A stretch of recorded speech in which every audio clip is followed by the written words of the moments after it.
All righty. Good morning, everybody. We're going to get started here very shortly. Hope everybody's having a great morning this morning, okay?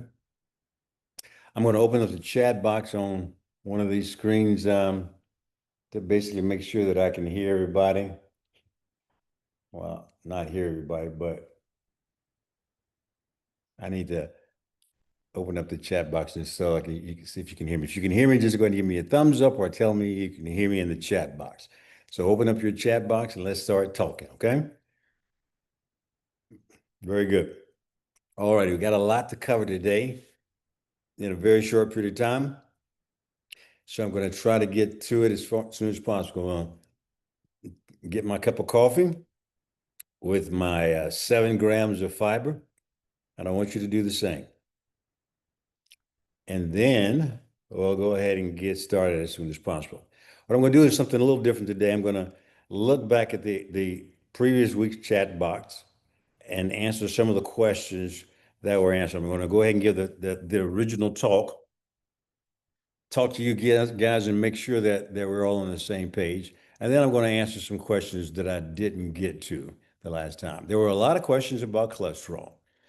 So for those of you who have high cholesterol or who have a family history of high cholesterol, um, do me a favor and put it in the chat and let me know if you know what your cholesterol levels are. We're going to talk a little bit about what kinds of cholesterol the docs are measuring and why that may or may not be as important as we think it is, okay? The chances are you're measuring or your doctor is measuring your total content, your level of cholesterol, LDL-C. And I'm going to talk just briefly about how that is not as important as we think that it is. You go to your doctor's office and they say, okay, you got high cholesterol. Here it is. Your cholesterol is high. I'm going to tell you a story about one of my friends, one of my patients, who had just that. And immediately when they see high cholesterol, they want to put you on a statin, right? Or they want to put you on a PCSK9 inhibitor, right? So we're going to talk about whether or not you need to be on that. I'm not going to tell you any medical advice, but I want you to begin to have a sense of knowledge so that you can ask questions at least, okay? Because yeah, the LDL cholesterol content is important, but it's not the only thing you need to know. Okay, so we'll talk about that. We're also going to talk about some of the things that we had discussed last time. I'm going to show you some types of foods that I want you to eat, show you some type of exercises that I want you to do. And I'm going to show you some studies. Now, just as a reminder, the studies that I present to you and the research that I do are pretty much vetted. We know that you can go out there, and you are going out there on Google and finding studies that say a lot of things. For instance, we talked about before Robert Kennedy Jr., who says that basically taking Tylenol while you're pregnant will cause your kid to get autism. The study that he bought that from was an observational study and was not a good study. And then even more surprising to me, and a lot of people took it up on the internet and a lot of the influencers, including some doctors, Dr. Oz, for example, showed that there was a high incidence of children when they were babies and they had circumcisions, that they also had a high incidence of autism and ADHD. And I'll show you where that study came from. So the point being is that there are studies that can show everything. But the point being is that you have to look at those studies and just not look at the title, just not look at the conclusions, but look at how the study was done. Because there are a lot of people on the internet that are saying, see, I told you so. Here's the study that shows that. And that's exactly what people who are higher up are doing. And the problem with that is that it gets confusing to you guys. It gets confusing when so-called experts say, yeah, if you have Tylenol while you're pregnant, you're going to have an autistic child.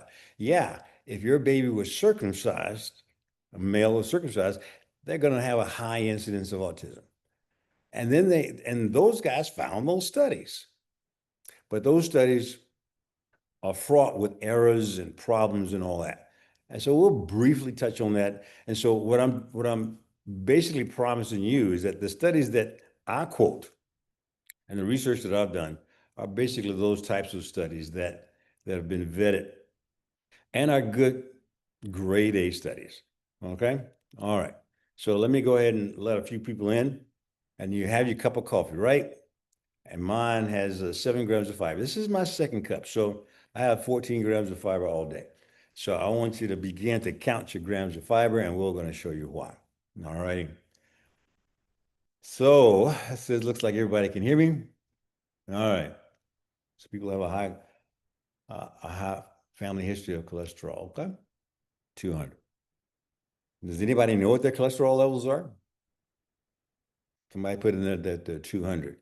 If you don't know what your cholesterol is, it's probably a good idea to check it. And I'm going to tell you what to ask for the next time you go to your doctor's office, so you can say, okay, fine. Yeah, so my cholesterol is high. My cholesterol is normal, but check this one other thing just to make sure everything's okay. All right. All right, I'm going to start sharing my slides. I hope I'm going to hit this little share button, share the slides, and then we'll get started. All right.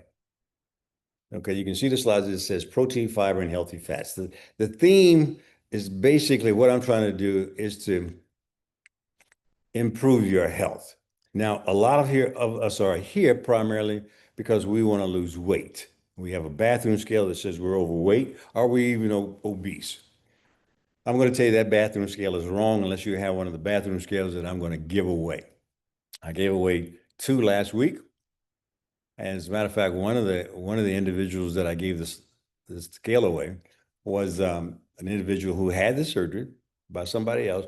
But basically, she gave me a lot of information, and I liked that information. So we exchanged information. She was telling me about Aetna, how Aetna covers the bariatric surgery, because she needed Aetna to approve her, and she gave me some information about that. And I appreciate that. I hope she's here today. I thank her for it. But she won the scale. I gave her the scale because what you're seeing on the scale is only your weight. And the thing about that, as you all know that I've talked about many times before, is that the weight consists of 4 things, but only one of those things is important for us to lose. It consists of bone mass, water mass, muscle mass, and fat mass. But the only thing that we want to lose out of those 4 items is obviously fat. Okay. So when we get on that bathroom scale, if it's a normal bathroom scale that we've been using for decades, does it tell you how much fat you've lost? Does it tell you how much muscle you've lost, how much bone or how much water you lost? No, it doesn't. So I think that's why it's important for us to give away this scale. And we're going to have a drawing at the end of the thing here to get people to see who won from last week, and then we'll give it another way again. I also mentioned the hand grip strength, which is a proxy of your muscle mass and your muscle function throughout your body, not your muscle mass, but your muscle function throughout your body, which is extremely important, especially for those individuals who are on GLP-1 medications, because the GLP-1 medications out there are well known to allow you to lose weight, but that weight is between 25% and 40% muscle mass. Now, like I mentioned last time, people say, okay, fine, what's the big deal of losing 25%, 40% muscle mass? And I went through the details of the studies that I've vetted, because when I was originally saying 25% to 40% muscle mass loss, I thought I was going to get a lot of oohs and ahs out of the audience, and I didn't. And I says, I wonder why they didn't see that as so important. And the bottom line is that I never explained what losing muscle mass means, because people say, okay, I'm losing weight, I'm okay. And no, when you lose muscle mass up to a certain point, because even with bariatric surgery, you lose some muscle mass, about 5% muscle mass. Some people don't lose any muscle mass. But there's a way to actually do it and to not lose muscle mass, even if you're taking the GLP-1 drugs. However, we've done our own little mini study. There are people that do what I ask them to do as far as resistance training, which keeps your muscles, and they're still losing a significant amount of muscle mass. So one of the things that I'm going to add to this package is that hand grip strength device that I talked about. And then I'll show you the studies that show, okay, find how much muscle mass can you lose before you get into trouble. So when you lose muscle mass, what kind of trouble do you get into? You become frail. It increases aging, and it increases all-cause mortality at a certain level. All right. So the studies are showing that if you lose 5 kilograms, which is about 11 pounds, you're going in the wrong direction. If you lose 10 grams, 22 pounds, of muscle strength during the time that you're taking drugs or any time you're losing that much muscle mass, then you've increased your all-cause mortality rate by 32%. That's huge. So 32% meaning that you're going to age more rapidly and you're going to have a higher incidence of dying from all causes by a factor of 32%. Now, again, I'm trying to put that in perspective because if you're expecting to live to the age of 70, if you're 30, 40 years old, then you may not make it to the age of 70. Okay. That means that if you decrease your muscle mass by 22 pounds and is measured by that hand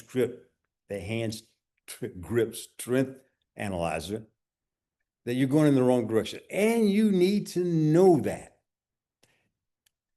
You don't know, you just can't do anything about it. So we've incorporated that into our office, and basically we're measuring several things that you cannot measure at home, or if you want to measure them at home, you can't.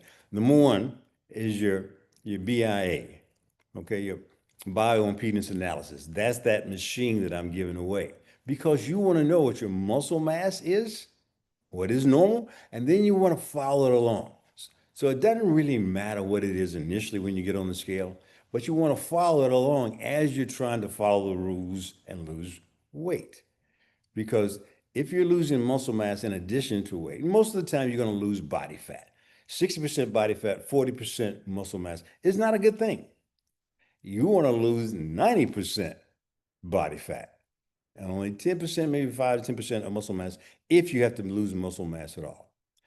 Because if you're losing 60-40, you've increased your all-cause mortality, meaning that you may not make it to 70, or if you do make it to 70, it won't be a quality life. You'll be frail. You'll be in that part time where you step off a curve and you damage your ankle or you damage your hip or you fall. And we know what happens when you get to be 60 and 70 years old and you fall and break a hip. Your mortality rate increases substantially. Anyway, those are some of the things we're going to talk about today, and I hope to be able to get to everything today. And I'm going to do it in an hour, maybe. Probably not, but we'll go for it. Okay. All right. So let me ask a question first on the chat box to get the chat box going. All right. How many of you all have exercised today? I'm going to talk about exercise a little bit. How many of you have done your walking today?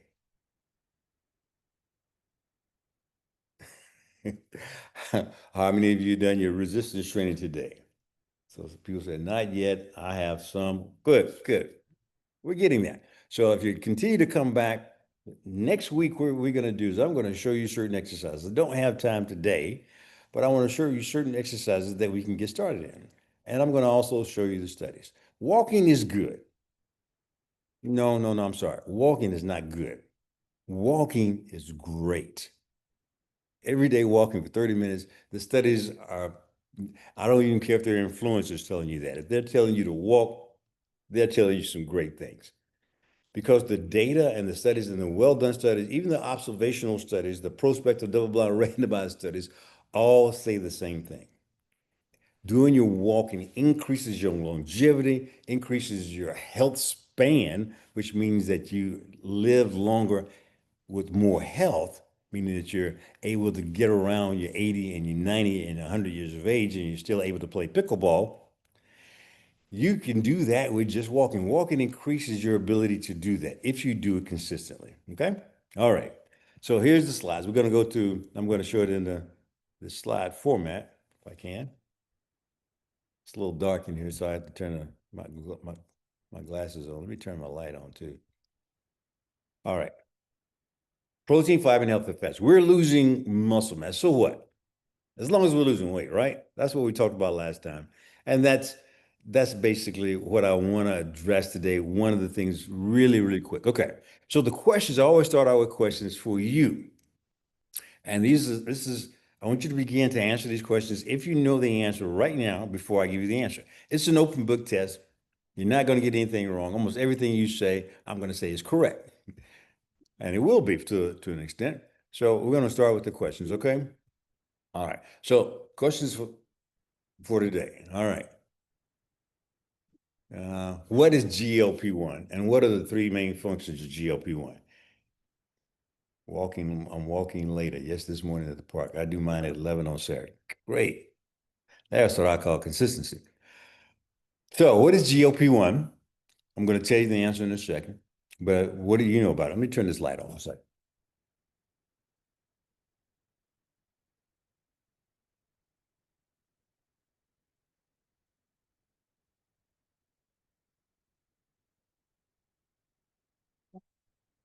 It's kind of cloudy outside, and so I can't see my slides that well. GLP-1, glucagon-like polypeptide 1, regulates insulin level, weight loss drug. Very good. All right. So we have some idea what GLP-1. It is a weight loss drug. It is the drug that they're putting out there. And it is also where they found that drug is that they didn't come up with any Nobel Peace Prize inventions. They actually found it in our bodies. The same way they find most drugs. It's something that they've manufactured that our body is already doing. Okay. All right. Next question. What are the three food nutrients? Get this little picture out the way. What are the three food nutrients that strongly activate GLP-1? Slam dunk. Y'all get that a slam dunk answer to that. Question number 4 is that what are the two types of fiber? Which is one of the things we're going to concentrate on today because I think that we are a fiberless society. And I have a bunch of patients that I've asked what they eat, what they've eaten during the week, and they have to recall it, but they give me their 5 days or 7 days of what they've eaten. I want to share that with you, and I want to share with you that they're not that unusual, that the majority of the people in this world, in this country at least, are eating the same thing. And we're going to dissect that and tell you what's good about it, what's bad about it. What are the two types of fibers, and what are the two main advantages of dietary fiber? We discussed that last week, so if you're here last week, you may know that. But if you don't know it, it's okay. We're going to give you the answer. What are the two main advantages of dietary fiber? What are the two types of fiber? Soluble, insoluble? All right. How much fiber should we consume each day in order to accomplish those advantages of the fiber? Most of us are eating some fiber. Some of us are not eating any fiber. Most of us are eating some fiber, but there is a level that we have to reach in order for it to do its best job as far as our health is concerned. Okay? And then let's get to exercise. Is zone 2 walking every day enough exercise? We know that it's good. I just told you that it was very good. It's one of the best things you can do. But is it enough? All right. And the next question is how much muscle mass loss is too much? Kind of just told you the answer to that. The studies out there are showing that if you're trending to lose muscle mass on your scale and you come to the doctor's office and they measure your muscle mass, fat mass, your muscle function as well, then there's an area that we've observed that once you lose a certain percentage, number of pounds of muscle mass over a period of time, you're going in the wrong direction and you're going in a very, very bad direction.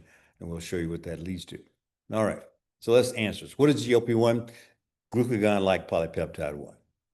Glucagon-like polypeptide 1, you know it as Wegovy, semaglutide, Mounjaro, tirzepatide, and Ozempic. Those are the drugs that are out there. But those same drugs are in your system. You have them already, and they're free, sort of. You gotta activate them. All right.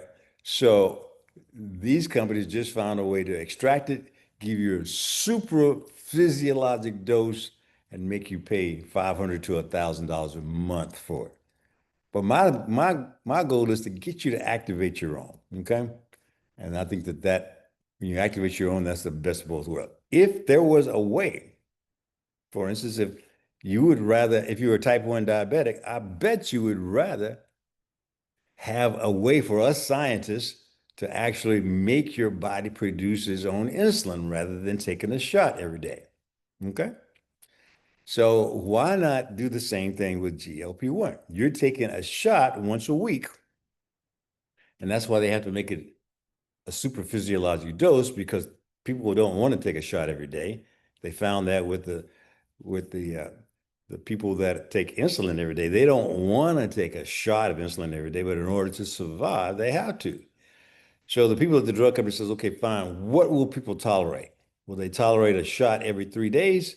Probably not. Tolerate a shot every 4 days. And they kind of got around in the boardroom and decided maybe once a week. And that's where they hit gold. People will tolerate a shot once a week in order to lose weight. All right. So, but what I'm going to have you do is not take a shot every day, not take a shot every week, but you're going to do something every single day that keeps your GLP-1 levels steady throughout the day, throughout the night, on into the next day. All right. So the three main functions of GLP, glucagon-like polypeptide 1, is it increases satiety. Now, that's a big word, right? Satiety. Well, what it simply means is that it makes you feel full. And the the the the gold nugget of that is it makes you feel full with less food. And we're going to talk about why we want to do that. All right. It also does two other things. Number one, it increases the satiety, it makes you feel full on less food. Number two, the second, the second function is it blunts the brain's reward system. Okay. So in other words, we eat so much food and we eat it primarily because we get comfort from it. We take a bite of a certain type of food, and if we're stressed, that makes us feel comfortable. If we're tired or if we're an emotional eater, that gives us comfort. That's our reward system in our brain, our mesolimbic system that we're activating. Okay? That's not good because when you eat something, it just makes you want to eat more of that particular product, whether it's a bag of potato chips, a bunch of pretzels, a bunch of crackers. If it makes you feel comfortable, the chances are you're going to overdo it. And when you overdo those types of foods, bad things happen because they're processed foods. It makes you feel good. They're chemically made to do exactly that because the more you eat, the more you want it, and the more you buy, and the more you help the food industry out. So the foods are geared to stimulate your mesolimbic system to make you eat a handful and say, "Oh, I want some more. I want some more of that taco. I want some more of those potato chips." And it sells more bags of potato chips. All right. So GLP-1 blunts that. So you'll eat something, you say, huh, I don't feel like eating another bite. That's a good thing because we want to, the overall goal is to eat less of that stuff. And the goal from eating the less of that stuff is to decrease the amount of calories that we're taking in. And I'll tell you what that means in a second. And then thirdly, the third thing that it does, GLP-1, the third thing that it does is it blunts the ghrelin response. In other words, ghrelin is that I'm hungry hormone. So when you get up in the morning, if you're hungry, your ghrelin is on. We want GLP-1 to blunt that. GLP-1 blunts that, and so you're not hungry in the morning. I'm not hungry right now. I don't usually get hungry, sometimes not until 11 or 12 o'clock, just which I do. We won't talk about autophagy. We won't talk about fasting today, but it is important. And that's why all the times I tell you that I want you to cut down to at least 2 meals a day. People tell me all the time, Doc, I got to have breakfast. And that's okay. If you eat breakfast in the morning, then the last meal you're going to eat is 2 or 3 o'clock in the afternoon. Doc, what are you talking about? That's crazy. I'll be hungry before the night's end. not if we activate the GLP-1. Because right now, my GLP-1 is activated. Is your GLP-1 activated? Let me look at the chat. My GLP-1 is activated, and I don't feel hungry. I've taken my coffee, and I don't even think about food right now. That's my GLP-1 active. And why do I want to do that? Those three things. Why do I want those three things? Because I want to decrease the amount of calories that I take in. I want to look at what my metabolic rate and what my total daily energy expenditure, the amount of calories that I need. And if I can take in less calories than I need, then I'm telling the body that, yeah, you need 2,000 calories a day, but I'm only going to take in 1,000. That's a calorie deficit. If we want to lose fat, we've got to have a calorie deficit. Because when we're saying, okay, fine, yeah, I need 2,000 calories every single day in order to survive, in order to walk around, in order to do my activity, that's called your total daily energy expenditure. So your body says, I got to have 2,000 calories. You say, nope, I'm going to only give you 1,000. You're creating a 1,000 calorie deficit, and your body won't tolerate that. So what does your body do? We're tricking your body to go to the fat store. Yay. So you go into the fat store, and that is how we're losing fat. All right. So that's what we want to get into. And that's what the whole importance, that's the whole 9 yards. All right. So what are the three food groups that we have to take in order to stimulate our own GLP-1? Okay. This is active. Okay. Somebody asked the question. I'm going to pause every now and then, just look at the questions because I'm trying to keep up with the questions, but they're coming in fast and furious. Will this be available? Yes, it will be available on the website. I hope that the last one was available on the website. My website keeper is supposed to put it on there every week. So it should be available. If it's not, I'll make sure that it is. Okay. But what are the three food nutrients so we can have our own Wegovy? We can have our own semaglutide. We can have it and we're not overdoing it. And with the ones that we're making with the GLP-1, we're making in our own body, we won't lose muscle mass. The reason that Wegovy, semaglutide, Ozempic, those things, if you're taking it for weight loss, the reason that they allow you to lose muscle mass is that they're only concentrated on you losing weight. They're not fat specific. And the reason that they are losing so much muscle mass, and they're trying to fight this, they're trying to make a drug that will do that. I can't see how it happened, but they have to give you a high dose. And when they give you that high dose, yeah, it does those three things that you're talking about. So you're not going to eat, you're not going to exercise, you're not going to have the desire to do anything. And so you're going to lose muscle mass. All right. So it's because of that super physiologic dose. So I am touting, let's not give you a physiologic dose. Let's not just do it one shot once a week. Let's do it every single day. And the best way for us to do it every single day is to do what we normally do in life. We eat every day.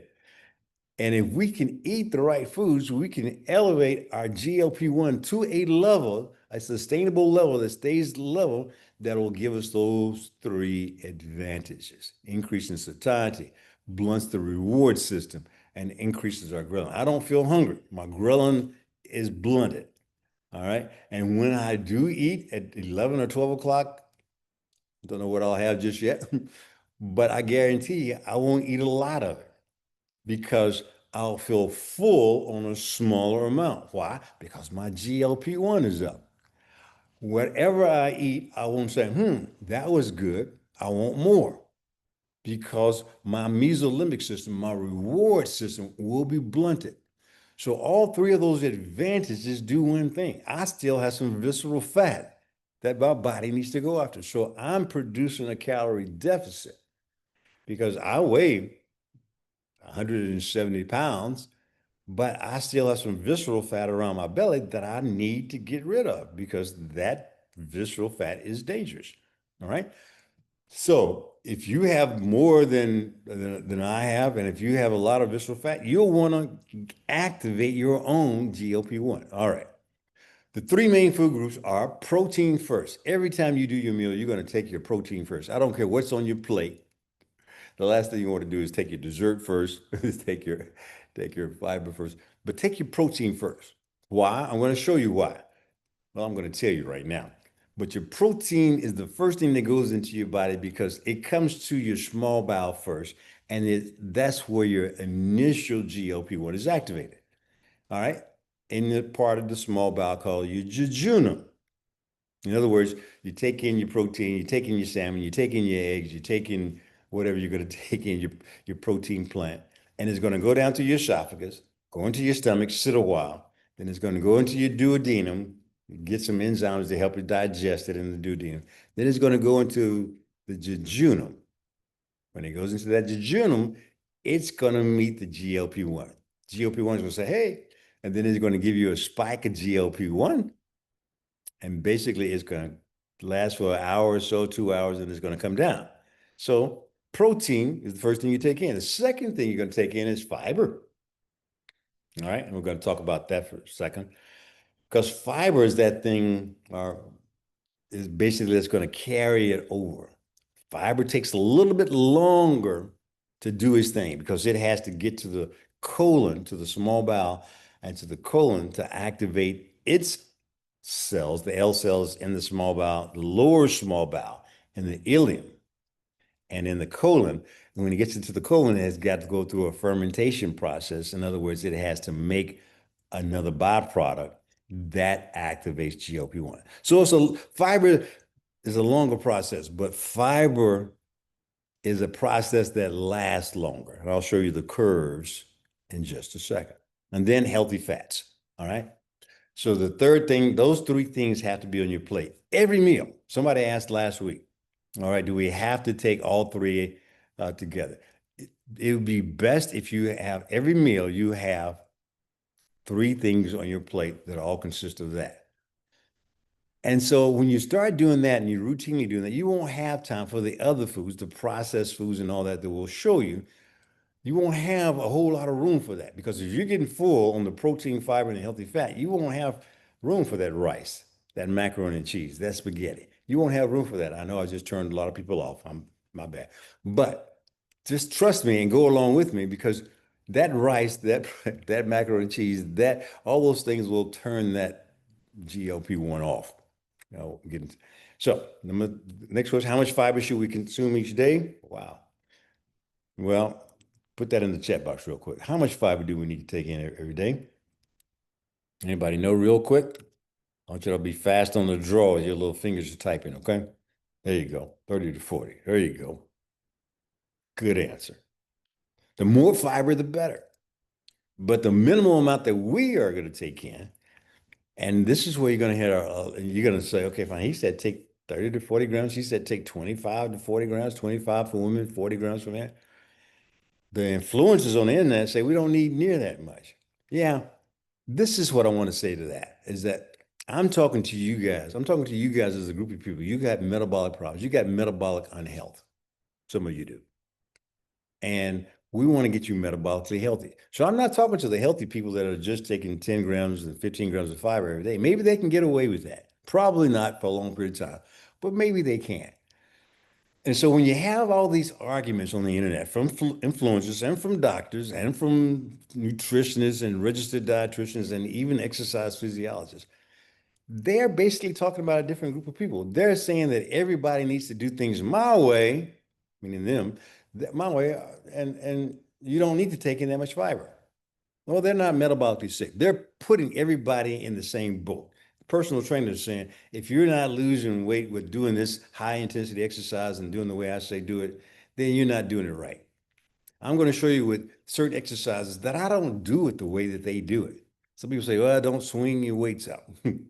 I do that all the time. I take a low weights, 20-pound weights, put it in my arms, and I do my curls by swinging them up. My body responds to that. And all I'm looking for is what your body responds to. You can go on the internet and you could tell, and everybody on there, they're muscle builders and they are people saying, no, swinging your weights is a bad thing. And for them, yeah, it is. They're trying to be bodybuilders. They're trying to do something else. But I want you to do what works for you. We're not talking about what works for Arnold Schwarzenegger and bodybuilder. We're not talking about what works for people who don't have metabolic problems. What's going to work for you is going to be lighter weights and you swing it if you want to, but it's going to, what you're trying to do is to put stress on your muscles. I don't care how you do it. I don't care if you're swinging or not. So just to say that basically when they're telling you you're doing something wrong, you're not going to get anywhere with it. Throw it out the window. Just do it safely with smaller amounts of weights. Don't try to be a bodybuilder, but stress your muscles. We're maintaining muscle. Okay, so we'll talk about that a little bit later. All right. What are the two types of fibers? Do you know that? You know that? Okay. Somebody says, I thought that the amount of fiber you're taking depends on age. Well, it could, but I hadn't seen any studies on that. Obviously, you don't want to give a baby uh, or a kid. But when you get to adulthood, yeah, the recommended dietary allowance for fiber in the general population is a certain amount, way too low as far as I'm concerned. But when you're metabolically challenged by high blood pressure, sleep apnea, diabetes, pre-diabetes, hypertension, Alzheimer's disease, brain fog, meaning there's something bad is going on in your body, inflammation, we want to squelch all that.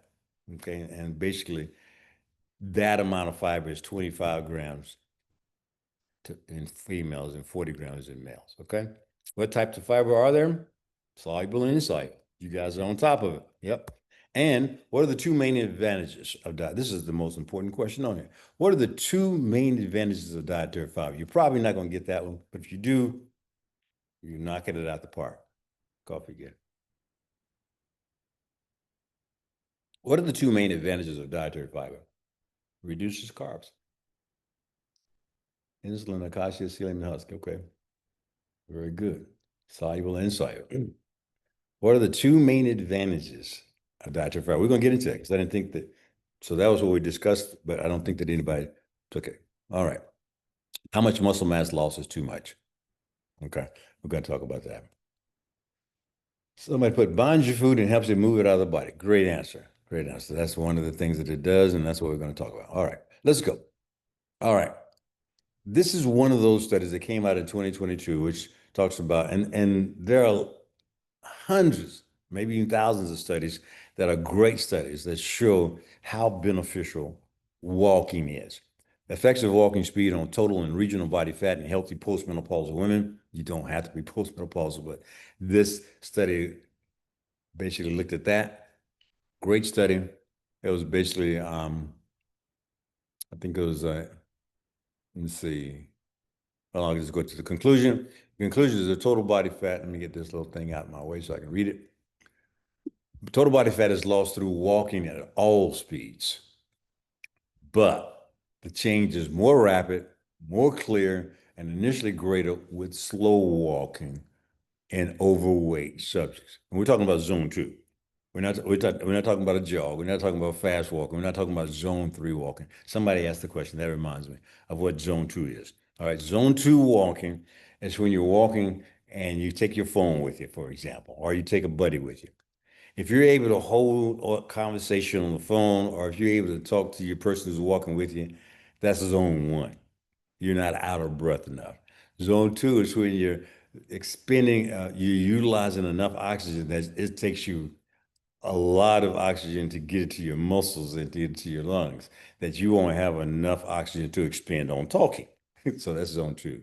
So that's usually around about, if you're on a treadmill, 3.2 miles per hour. If you're out walking, in the street like I do every single day, I make sure that if I get on the phone, that I'm just okay, I'll have to call you later because all my oxygen is going towards my walking. That is zone two. Okay. It's not a jog. It's not a very, very rapid walk. It's a moderate walk. Okay. And basically, um, it says, a longer exercise impulse at a lower speed in our study initially produced greater total fat loss than a shorter one with fast walking speed. So that was when they looked at the fast walking and the slower walking. When they're talking about slower walking, they're talking about zone two. Going out there and just walking the dog and casually walking ain't gonna get it either. All right. And this was reversed in comparison to how the same exercise and the same subject suppressed bone loss. Anyway, the bottom line is this area up here. And yeah, I just want to show you that. Okay. Grip strength. Let's talk about that. Oh boy, I'm behind. The Lancet shows that a 10-pound drop in grip strength. That's the second item here. 10-pound drop in, which is 22 pounds. And it happens. It results in a 16% overall higher all-cause mortality rate. 16% means that your chances of perishing from all causes is increased by 16%. That's huge. But we're doing that every single day on certain things where we're not watching our fat loss and our muscle loss. We've got to look at our muscle loss because if we're on the drugs and we're losing, and I've seen this every week in my office, somebody's losing at least 10 pounds of strength when they're on a certain drug. And the corollary goes for that as well. If you lose 20 pounds, you got a 32%. So it's a linear relationship. And 32% increase in all-cause mortality. So if you're losing muscle mass, this is the study that shows you that is critical. It's critical. It's directly related to your mortality, your frailty, your ability to move around when you get older. And is it reversible now? Yes. When it gets to a certain point, is it reversible? It's almost to some extent reversible, but you don't want to get to that point where you're having problems before you start to reverse it. This was a study of 140,000 adults over 17 countries. Show you the validity and the power of this study. All right. This is muscle strength extends lifespan. This is another study that basically shows high muscle strength equals 31% lower risk of all-cause mortality, which is the exact flip to what I just said. Higher muscle strength decreases your all-cause mortality by 31%. All right. And this is across 2 million adults. Okay. The takeaway here is building and maintaining strength adds years to your life expectancy. So cardio alone, just walking alone, won't save your muscle. So there are a lot of people, even on this call here, that say, I do my exercise. Yep, I did my bicycle. Yep, I did my walking in the morning, and I'm through for the day. That alone won't do it. I got to get you to do at least 2 days of resistance training. And I'll show you next week how to do air squats. I do air squats based upon the wall. I have a little skateboard that I put on my back and I'll squat down and squat up, just using your body weight. We want to show you how to do it safely, and we're going to show you how to do it so that you engage the largest muscle groups of your body, your legs, your thighs, your back. We want to show you how to do those exercises because those exercises are going to maintain your muscle mass. And your proxy to measure that is going to be your hand strength. So when you come to the office, and I'm going to give away these little hand strip things, if not today, next time. Okay. All right. This is studies by New England Journal of Medicine. Weight loss plus aerobic training equals muscle loss. Okay. Weight loss plus resistance training equal preserved muscle. So if you're losing weight and you're just doing your walking, which so many people are, you're going to have muscle loss. And this is what this study showed. If you're losing weight and you're doing resistance training 2 days a week, you're going to have preserved muscle, which is key. Only the combination of aerobic and resistance training preserves strength, balance, and walking speed. Okay. Walking keeps your heart young. Lifting keeps your body from aging.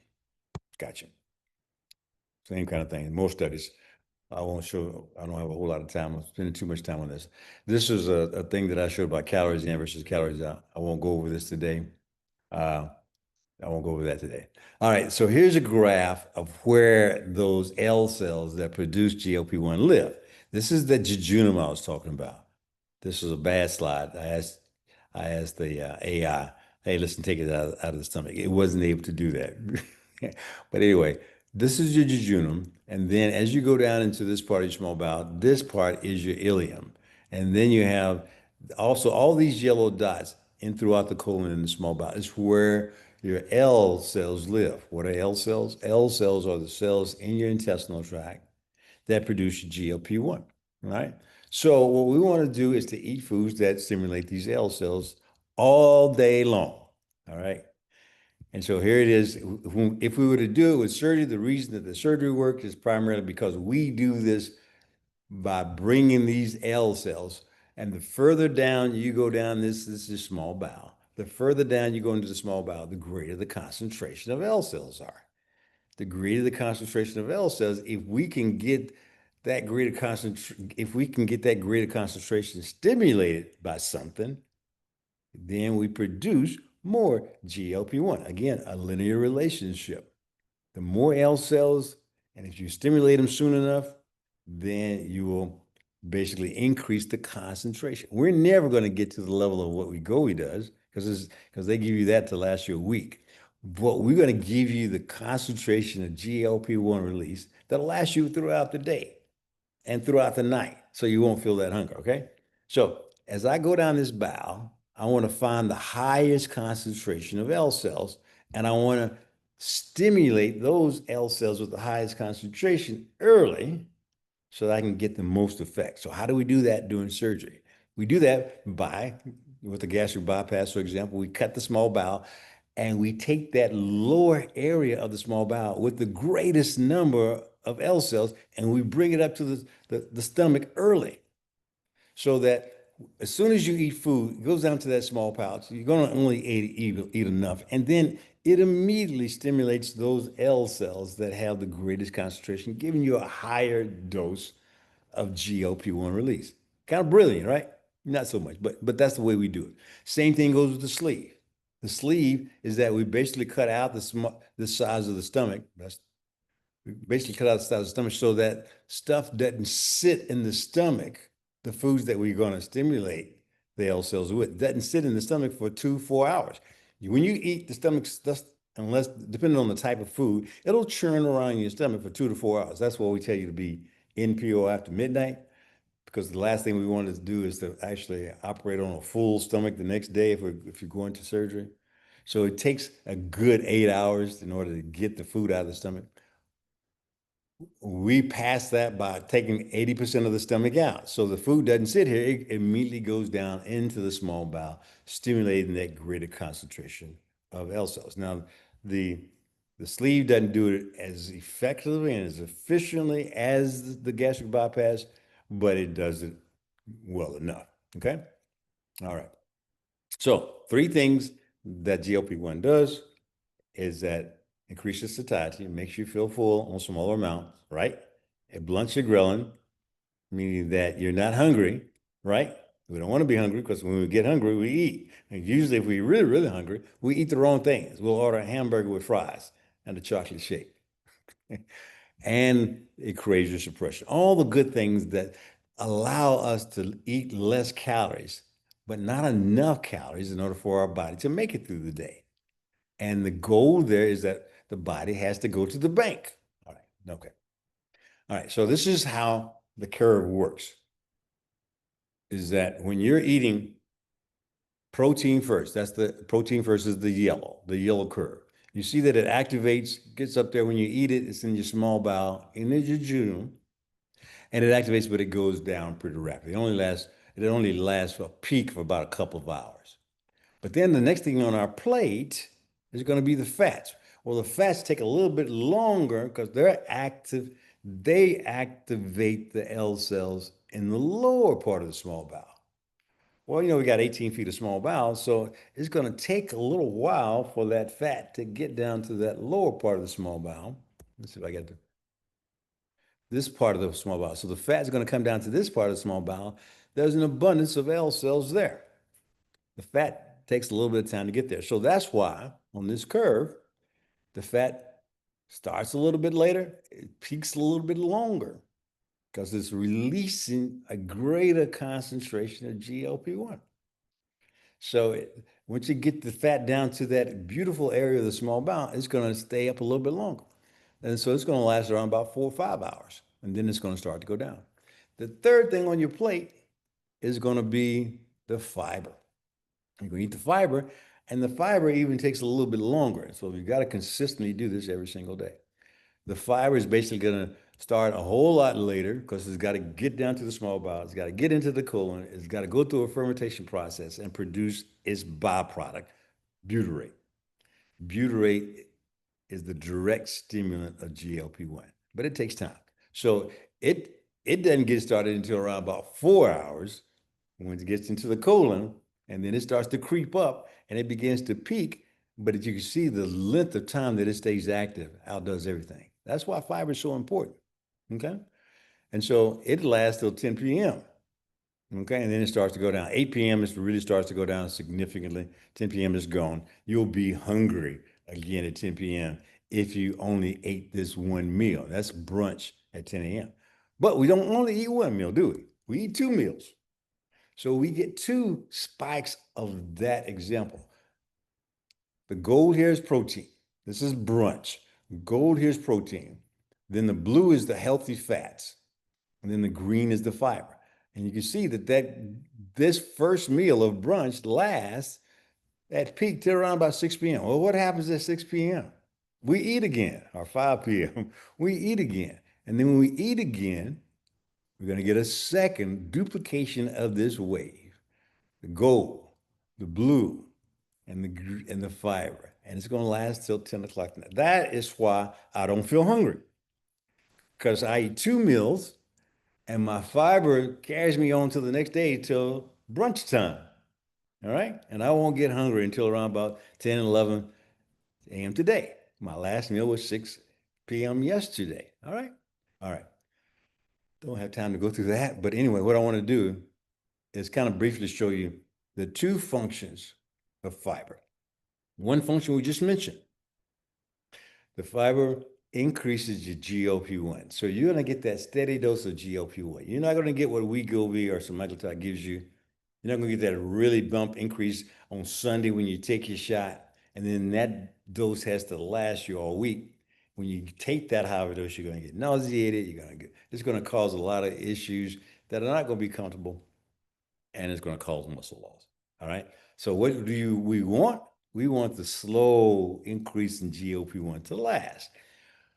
Now, fiber does that. We just showed you that. But fiber does something that's really, really important. So for all you people who have cholesterol problems, I'm going to show you this little thing here, and I'm going to stop it as we go along to explain it to you.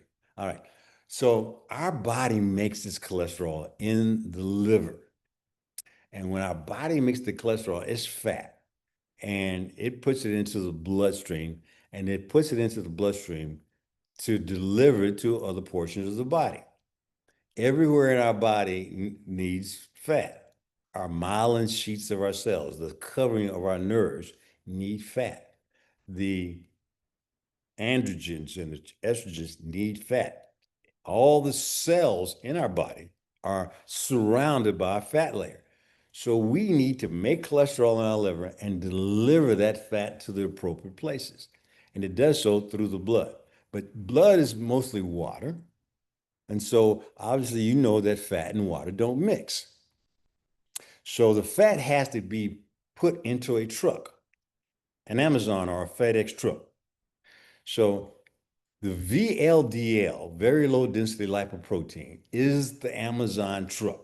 So the liver makes the fat, makes the cholesterol. It says, okay, let's package it up onto this Amazon truck because we got to make several deliveries today, every single day. So it puts it into the VLDL, the Amazon truck. And then it's going to go into the bloodstream and then it's going to drop off its cargo to the cells, to the heart, to the brain, to cover the brain, to the testicles and to the ovaries to make your androgens and estrogens. And so let's go through that briefly for a second. So here it is. There's the truck. And you can see the truck now made a stop. It delivered something there. All right. They can pause it. So it's delivering this product. And as it's getting rid of its cargo, it starts out as VLDL. Then when it gets halfway there, it's delivered half of its cargo. It's turned into what's called IDL, intermediate density lipoprotein, meaning that It started with all this triglyceride and cholesterol. I'm going to deliver it all. My truck is full. I'm going to now deliver it all to the structures that need it. And so as it's going down this route, the truck is getting the Amazon truck is getting less full, right? And by the time it gets down to the area here, it delivers all the triglyceride first, because the triglyceride, and I don't want to get into the biochemistry of it right now. Triglyceride gives you your cells energy and all that kind of stuff, but it saves the cholesterol kind of for last. And that is the reason that you get from VLDL to IDL. But when it gets down to this last stop, you're only going to have LDL, the cholesterol. That's basically the culprit. And I'm going to show you why. So let's continue on that cycle.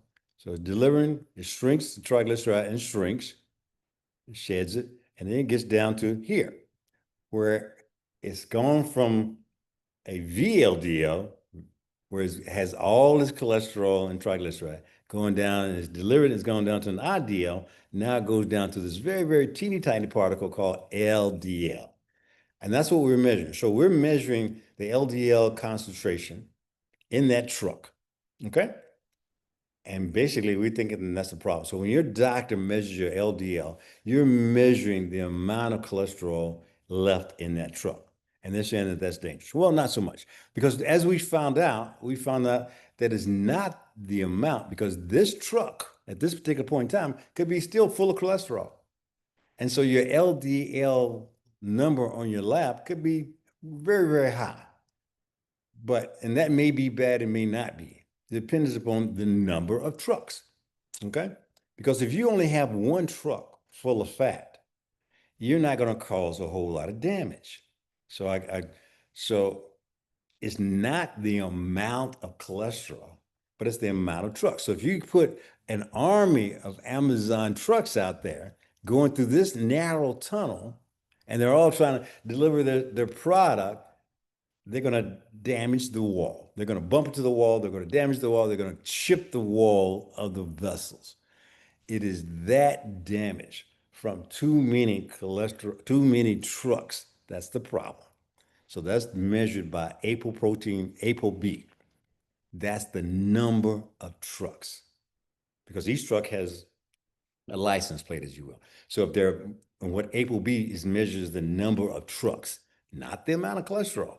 Because like I said, if you have an elevated LDL and basically it's only the concentration of LDL, the content, then you're kind of missing the boat. You've got to measure the number of particles, the ApoB, okay?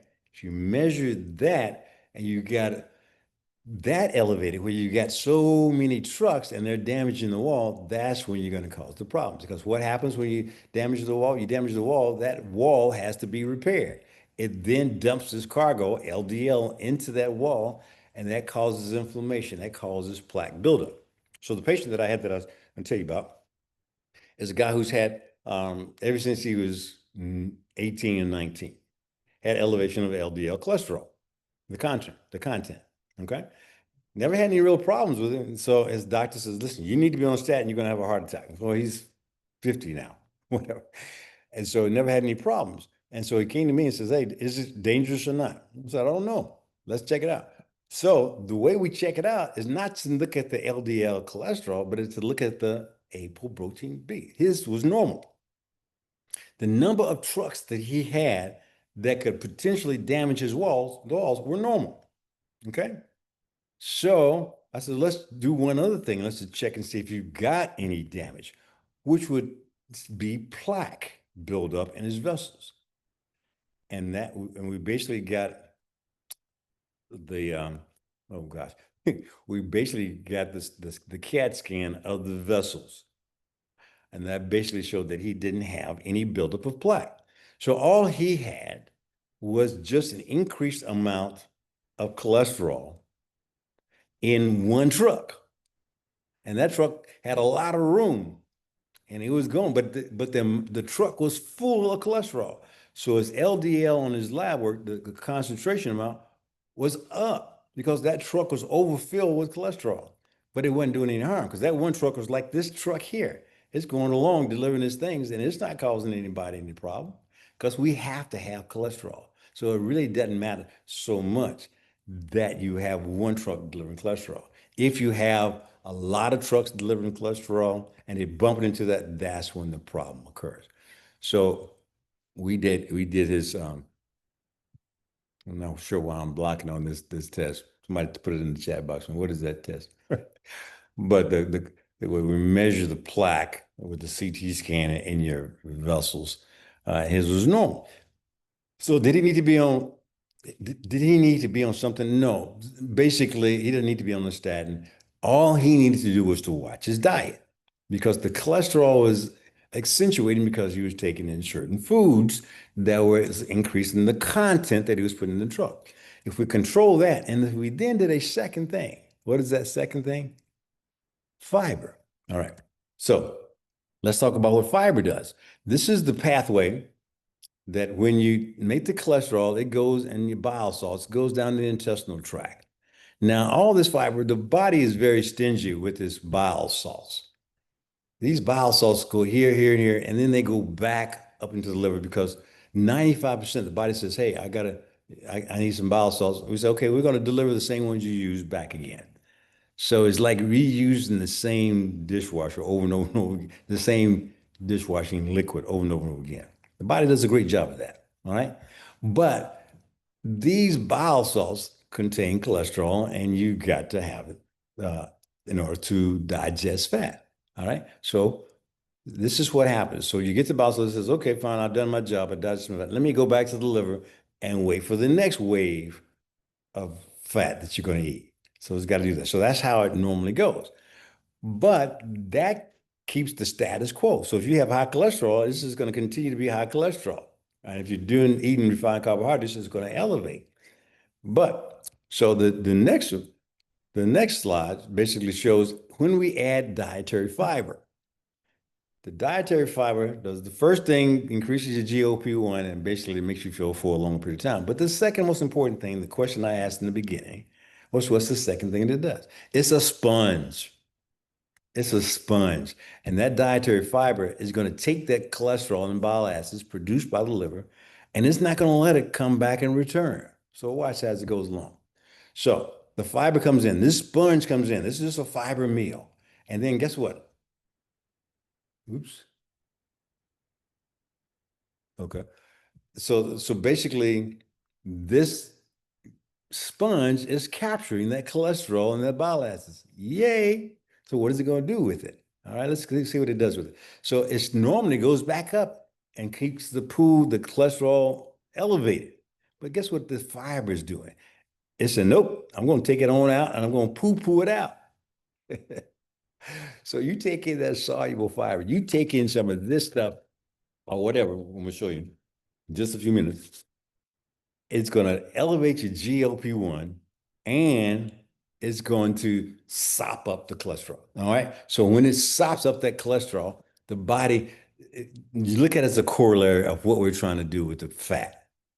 When we're taking in um, less calories than our body requires, we're going to our fat stores. So when we basically, let me go back to here one more time. When we're basically taking this sponge and we're mopping up the bile acids and the cholesterol and we're not giving it a chance to go back, the body says, huh, I don't see my pool of cholesterol. I don't see my pool of bile salts. What do I need to do? I need to go get me some cholesterol because I'm low on cholesterol. So that's the same corollary. You're low on calories that you're taking in your body, go get calories out of your fat stores.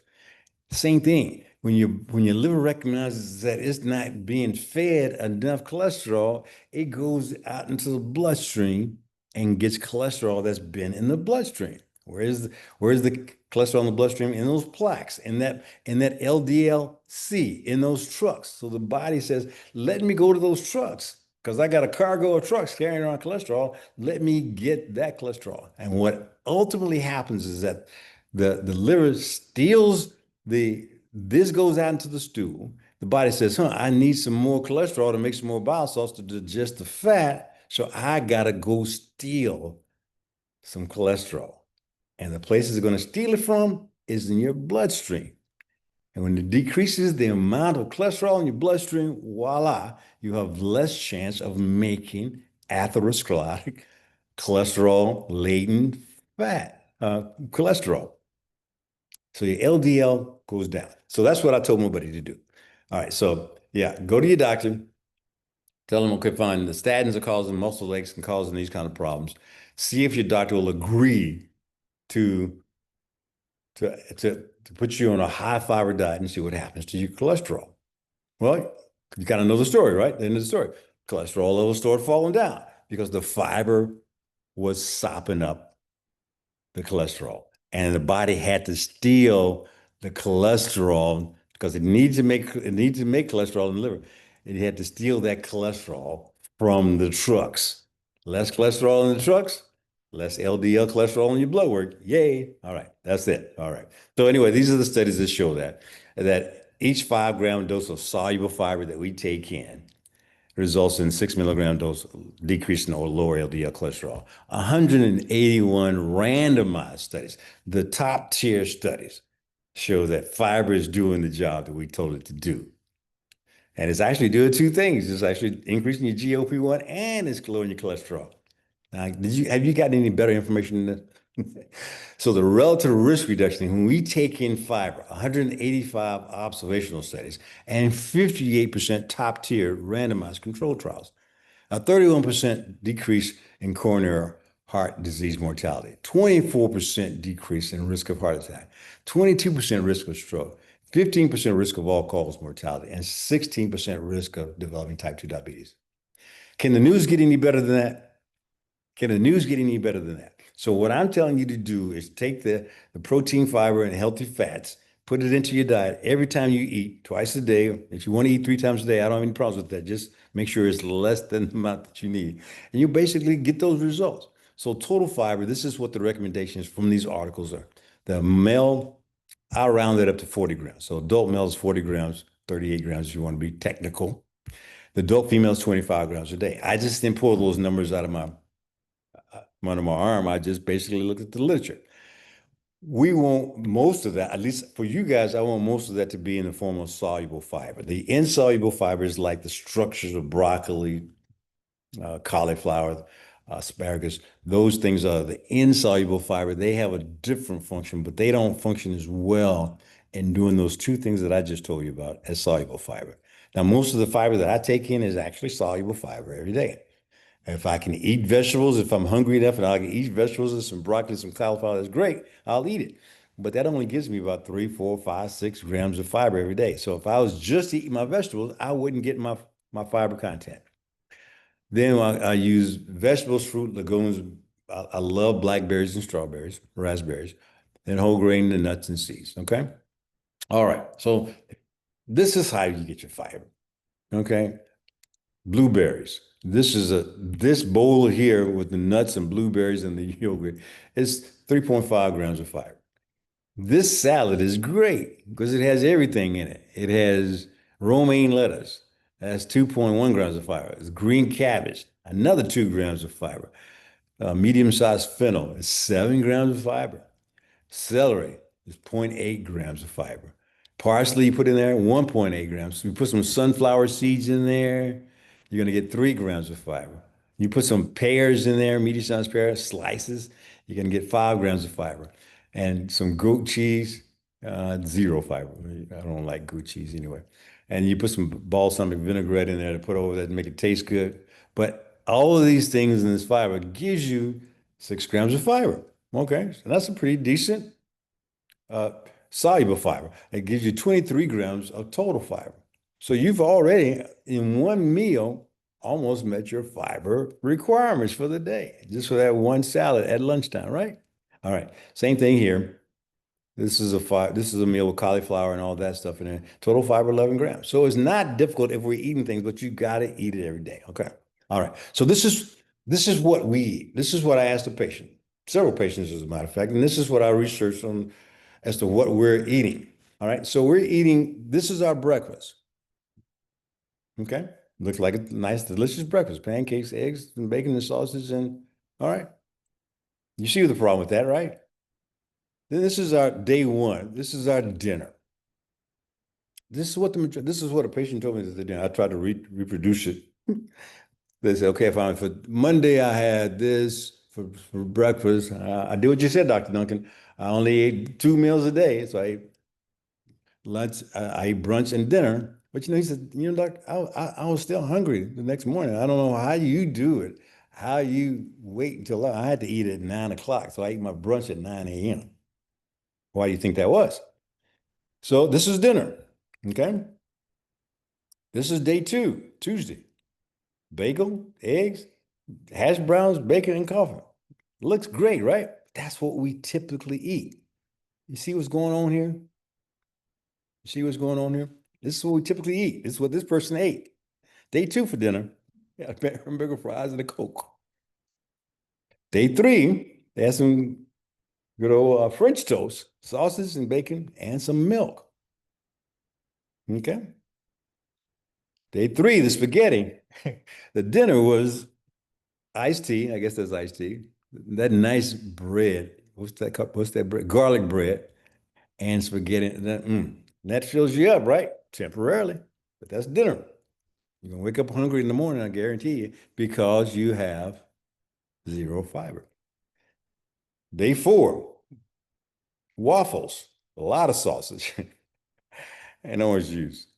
Day four for dinner, one of our staples of the American diet, mashed potatoes and gravy, meatloaf, corn, some warm bread on the sides. I don't usually eat sausage, but then a glass of iced tea. But we're full for the time being. We got zero fiber. This is day five. I'm gonna go back to the French toast again and some scrambled eggs and sausage. What's the pattern here, ladies and gentlemen? Day six. What's the pattern? Day six.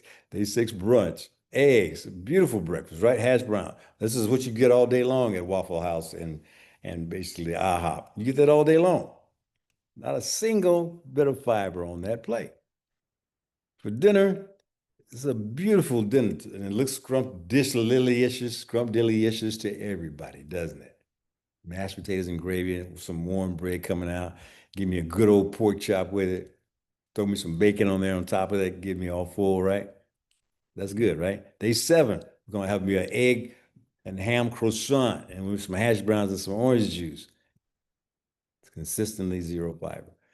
Then day eight, seven, we're gonna celebrate because basically we're gonna watch the football game at dinner time, and we're gonna have some pizza and some Coke.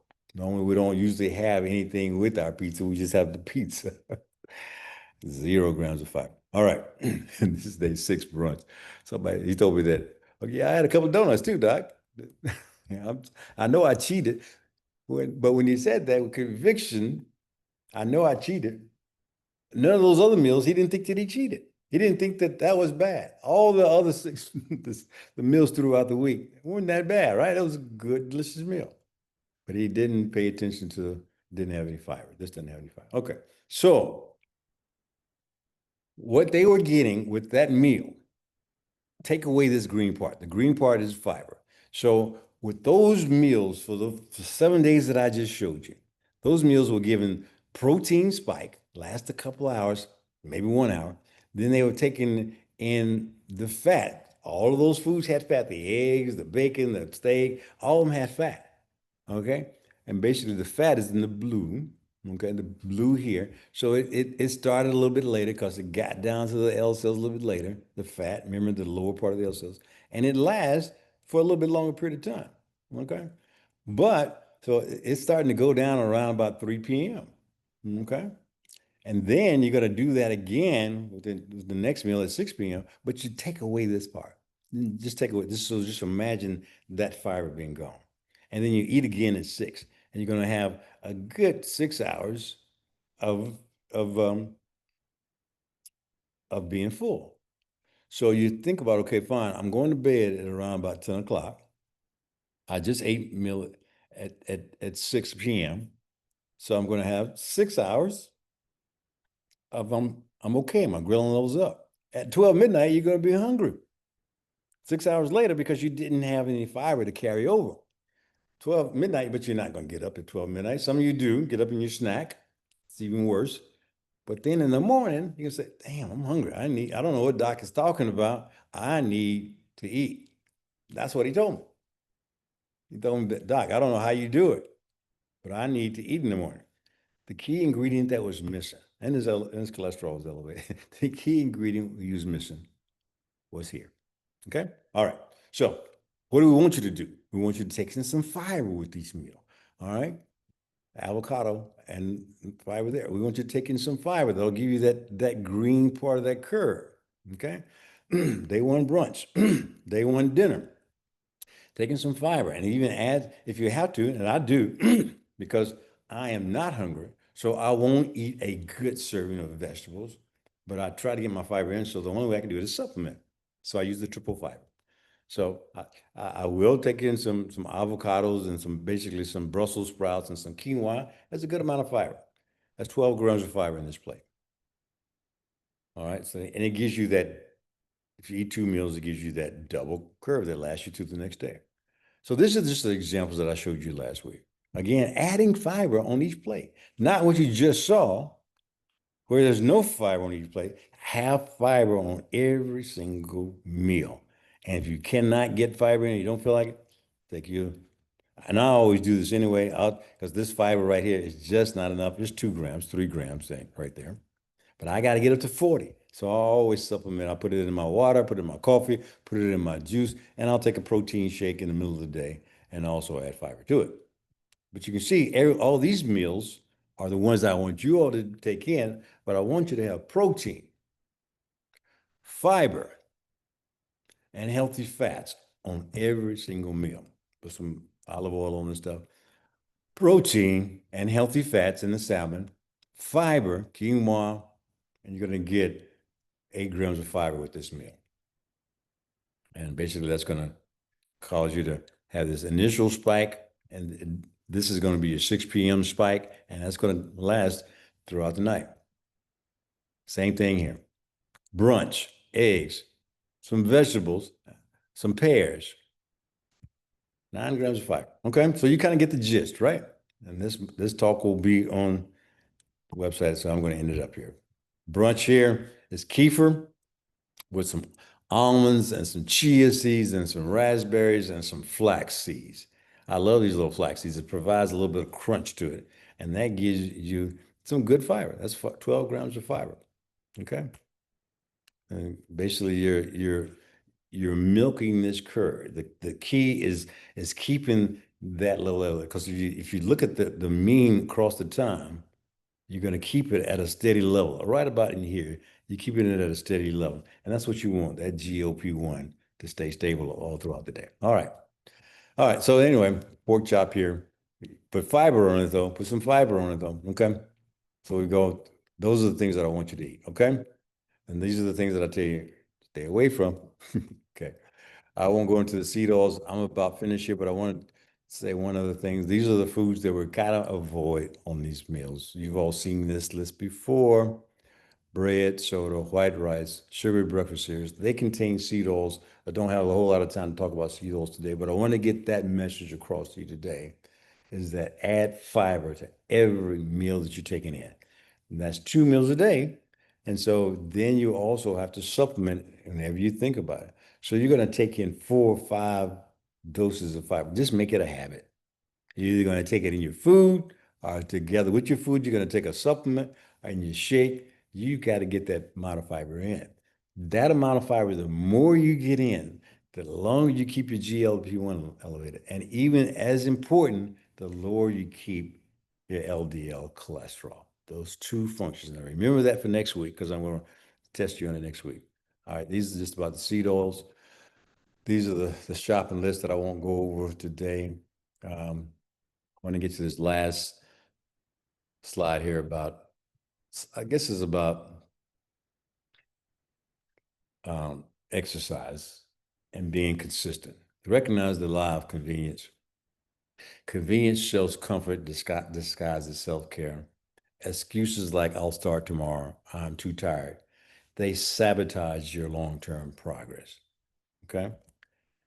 So we want to consciously every single day interrupt those excuses. Because immediately when they come in, yeah, I'm really got to get these last few slides going.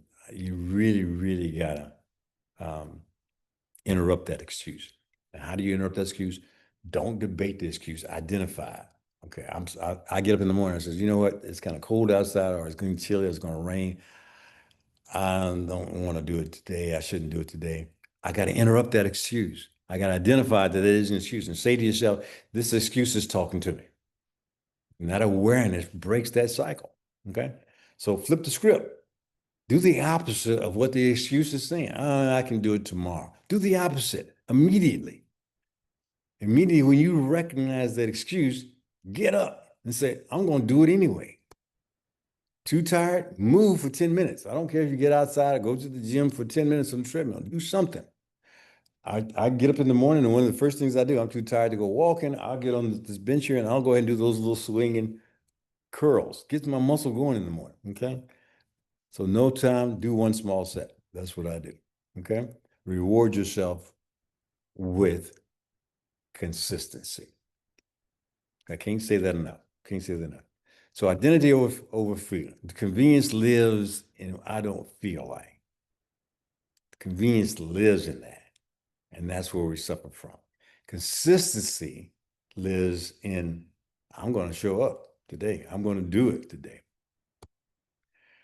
And so you're going to repeat that on a daily basis. And it then becomes one of the most important things that we can develop. It becomes a habit. Okay? All right. All right, ladies and gentlemen, I think I got, let me see if I can show you. Let's see, I'm going to stop this share.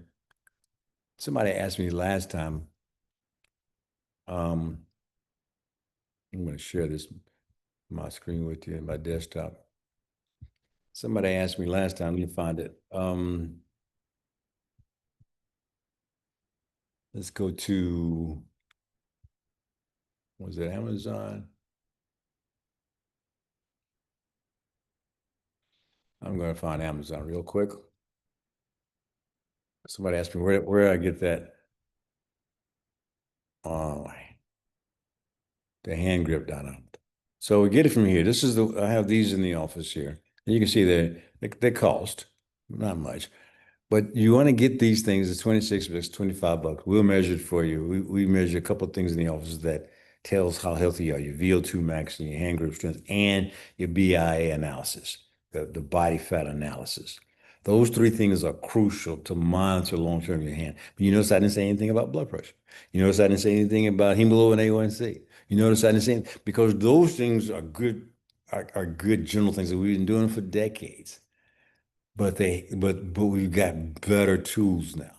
We got better tools, especially when we're losing weight. Instead of measuring, like I just mentioned, instead of measuring your LDL cholesterol, you measure your ApoB protein. And you measure that, that gives you the number of dangerous particles in your bloodstream. Then if you got too many dangerous particles, yeah, you probably do need to take a statin, along with taking in your fiber. So we got different technical things that we can do now, this being one of them. Okay. So this is the hand grip strength right here. All right. You can go to Amazon and look that up. We have this one and we have that one. This one, you put your age in, your gender in, and it tells you right here on the scale whether you're normal, you're weak, or you're strong. So mine says that I'm strong, not bragging, but I'm trying to do the right thing. I want yours to say that as well. But these are especially important. If you come back, some people have, and they say, listen, doc, I stalled, I need some Wegovy. And I'm going to give it to you, but I'm going to give you a small dose of it. So, because I'm going to teach you how to activate your own. And I'm going to follow you back every month. And I'm going to test your muscle strength. If you start to lose muscle strength, I'm cutting you off. Because there's no ifs and buts about it. You're losing muscle mass. And even if I put you on the scale and it says your muscle mass is the same, you say, see, doc, I told you that this didn't do that bad of a deal. Your muscle mass is the same. Then I'll do the strength thing to see if the muscle mass is working. And I say, huh? You've lost 10 pounds of strength. I don't care how much muscle mass, because I have that a lot in athletes. Athletes will come in and they'll lose the weight, and their muscle mass on the BI scale will be normal. Sometimes it'll be elevated. Their muscle mass is good. But when I test their strength, that muscle mass ain't doing a thing. It's not doing at least the job it's supposed to do. So there are several things that we look at. We just don't want to get tunnel vision looking at one thing, looking at hemoglobin A1C, looking at LDL cholesterol, looking at one thing. We want to pull all the ingredients together to make sure you're going to live happily and healthily. All right. All right. So, ladies and gentlemen, as I always end, basically, I am going to let's see, ask you to do one thing for me. If you enjoyed this, basically just tell me what you learned, if you learned anything new, and tell me what you learned, and just kind of say, I didn't know this, or I learned this, and I'm going to see how I can continue to improve this every single time. Ask, put it in the chat box now if you've learned anything and what it is that you've learned. If you want to talk about something next week that I can touch on briefly, I will do my best to talk about it. Um, this happened to be in the chat that somebody wanted to talk more about cholesterol, and that's why I did it. All right. But the whole point of these webinars is basically to pull you in from the internet and to show you that there is a certain way that we have to do things because we're metabolically challenged.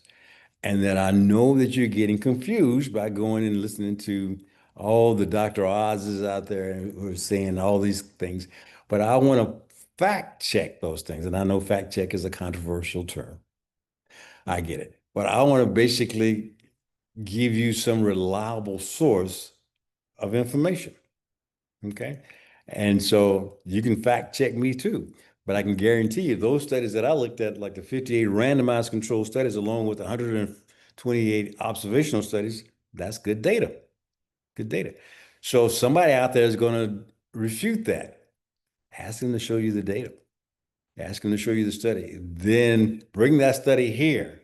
I'll look at it and I'll show you what the confidence interval is, what the hazard ratio is, what everything is in that study that needs to be looked at, other than the title and the conclusions, because that's what most docs are looking at. That's what most influencers are looking at. They're just looking at, okay, this study showed that getting a circumcision when you're a kid increases your chances of autism.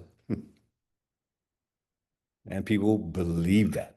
And so I've dissected that study and I'll show that study to you as well. So don't believe the hype. All right. All right. Somebody says, let's see here. I learned so much.